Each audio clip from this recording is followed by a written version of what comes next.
A new world order is emerging, a new axis of world powers with common grievances and one common enemy.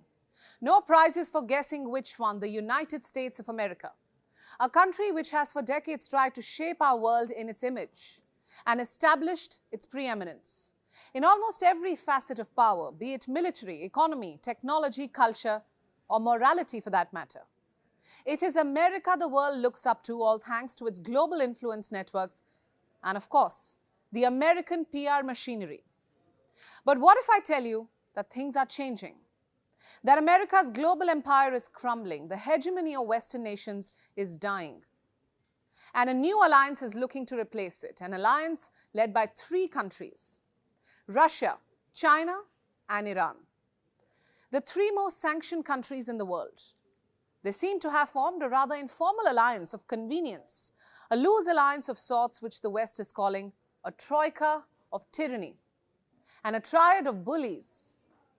What have they done to deserve such titles, and can they really reshape the prevailing world order? Or will they instead push the world into further disorder? And above everything else, where does India fit in this new axis? Does it have any reason to worry? We'll find out over the next few minutes. Hello and welcome to Gravitas Plus. My name is Priyanka Sharma. A new global alliance is now in the making, an alliance between China, Iran, and Moscow. They're forging their strategic, defense, and economic ties. It doesn't take a genius to notice the pattern. Just look at some recent developments.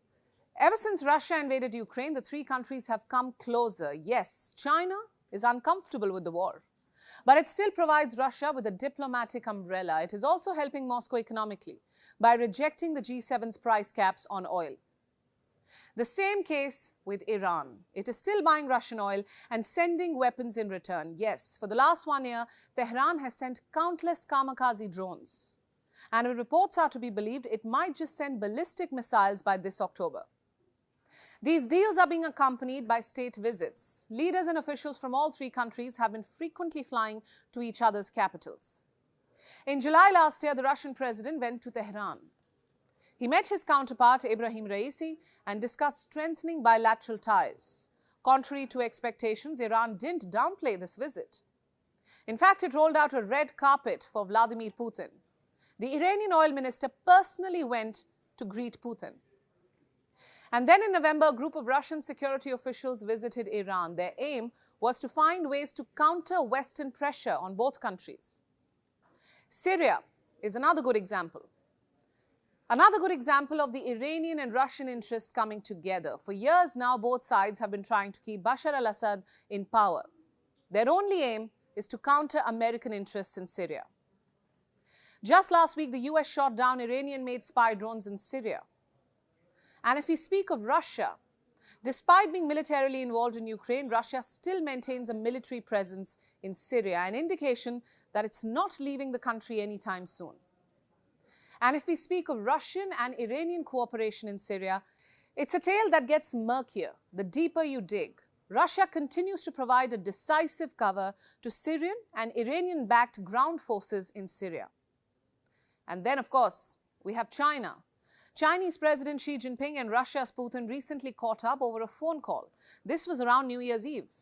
The two sides released statements saying the ties are at their historic best. What's more, Putin said he's expecting a state visit from Xi Jinping soon.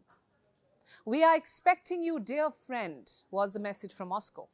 We are hardly surprised. The entire world knows about China's bonhomie with Russia, and we'll focus on China's love affair with Iran, an affair getting intense by the day. You see, in 2021, China and Iran signed a 25-year comprehensive strategic partnership deal, a deal that has given China its deepest ever foothold in Iran, with many Iranians even saying that the deal has literally sold Iran to China. But the Islamic Republic's leadership doesn't see it that way. Why? Because in return, Iran was made a permanent member of the SCO, the Shanghai Cooperation Organization, a body led by China. It's the largest regional organization in terms of world population, global GDP, and geographic scope. Iran's membership in this body does little for the region it represents, but more for the powers that run it, Russia and China. With Iran on their side, their ambitions of countering the West get greater legitimacy and support. For Iran, this membership helps it battle the economic isolation from the West. So it's a win-win deal of sorts. In December last year, China's Vice Premier Hu Shunhua flew down to Tehran, and more recently, Iran's president visited China, Ebrahim Raisi. He was in Beijing from the 14th of February to the 16th. The Chinese president gave him a red carpet welcome, followed by a guard of honor by the Chinese military. The arrangements were grand, to say the least. They had to be. After all, this was the first state visit by an Iranian leader to China in almost 2 decades, and Raisi didn't go to Beijing alone. He took along a huge entourage of ministers. The biggest Iranian delegation to Beijing ever. This included 6 members of Raisi's cabinet. In an editorial about the visit, China's mouthpiece, the Global Times, said that the visit was proof that an anti-Western front is growing. Allow me to quote the most telling excerpt from the report. It said, China's deepening cooperation with Iran also has an anti-hegemony and anti-bullying feature. Both China and Iran uphold independent foreign policies, firmly defend the principle of non-interference in internal affairs on international occasions. If anyone feels targeted in this process, then they should first reflect on whether they are too selfish. So how do we perceive such statements and developments? Do they indicate the consolidation of an anti-Western axis? Do they indicate the rise of a new world order? It certainly seems like it, and the American media can't stop talking about it. For the last 2 months, there have been endless reports of how China, Iran and Moscow had joined hands against the West, how Washington will have to take on all 3 at the same time. And not just these 3. Reports say the triad also has a posse of sorcerers' apprentices. What do I mean by that? Smaller nations that agree with their vision, namely Venezuela, Nicaragua, Cambodia, Myanmar, and the most important of them all, North Korea. A country which of late has been flexing its ballistic muscles way too much. So to put it simply, China, Russia and Iran want to unite all like-minded countries behind them and use them as a solid front to counter Western hegemony. This seems like a page straight from the Western alliance building playbook.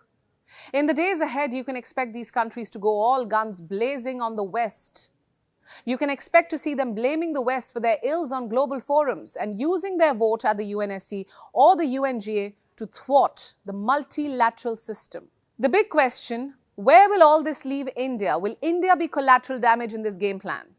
Well, we wouldn't go so far as to say that. You see, India has historic ties with Russia. India and Iran also share a cordial relationship. China is obviously an exception. It never fails to provoke India. Yet, New Delhi and Beijing have managed to not let the tensions flare up dramatically. So should India worry about this alliance? We don't think so. This triad just has one rotten apple as far as India is concerned, China. I don't think the other members of this alliance, both present and future, would square off against India, especially Russia and Iran. One can't imagine these two joining an anti-India alliance. In fact, this alliance isn't even about India. It's about the West, its monopoly, its dominance, its brazen lectures, and its selfish wars. My point is simple. Russia, China, and Iran may have their own ulterior motives. They may have their own differences with the West, but their plan might find takers simply because way too many countries are fed up with the West treating the world like their playground, waging wars at whim, imposing sanctions at whim, and preaching to others at whim. Their superpower status may have crumbled, but their sense of entitlement clearly has not. And this sense of entitlement is exactly what's uniting others against them. Think about it.